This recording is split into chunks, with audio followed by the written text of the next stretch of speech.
Welcome po sa Cooking Alasen. Gagawa naman po tayo ngayon ng Milky Cheese Donut.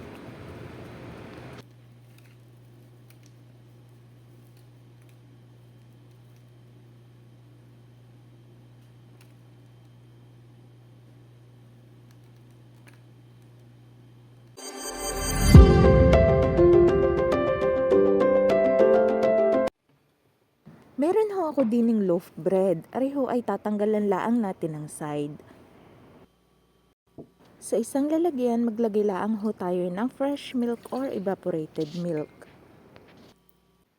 At 1 tablespoon of sugar. Haluin laang ho natin are hanggang sa ma-dissolve. At saka natin ididip yung ating loaf bread. Kapag nakasipsip na po ng gatas yung ating bread, ay lalagyan naman na ho natin arin ng palaman na cheese. Sunod naman ho ay atin ho aring ipipress hanggang sa maging hugis bilog na yung ating tinapay.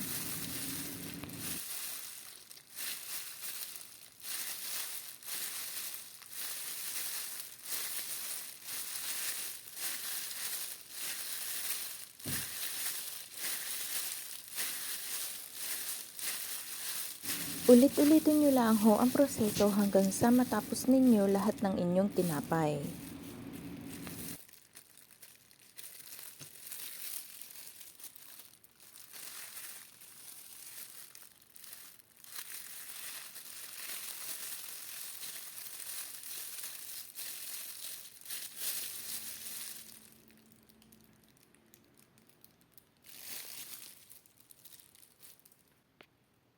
After ho natin mabilog ang ating mga tinapay, ay maglalagay naman ho tayo ng butter sa ating pan.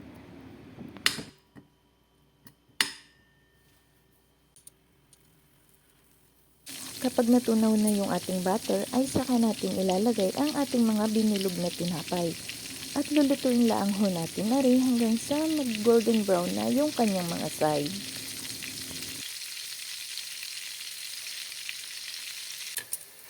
Ikot-ikutin nyo lang ho para maging pantay yung kanyang pagkakaluto.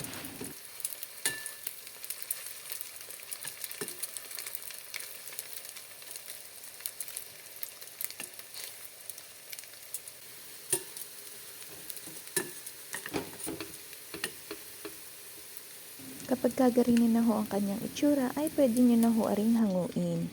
Ilagay nyo lang ho sa isang paper towel para masipsip yung mga excess na butter. Meron ho ako dining powdered milk at dini ho natin ididip yung ating mga nagawa na donut ball. At kung kayo ho ay nakaabot na sa puntong are, ay huwag naman ho sa inyo kalimutang mag-like at mag-subscribe sa Cooking Alasen. At i-hit ang notification bell para updated kayo sa mga bago nating upload na recipe.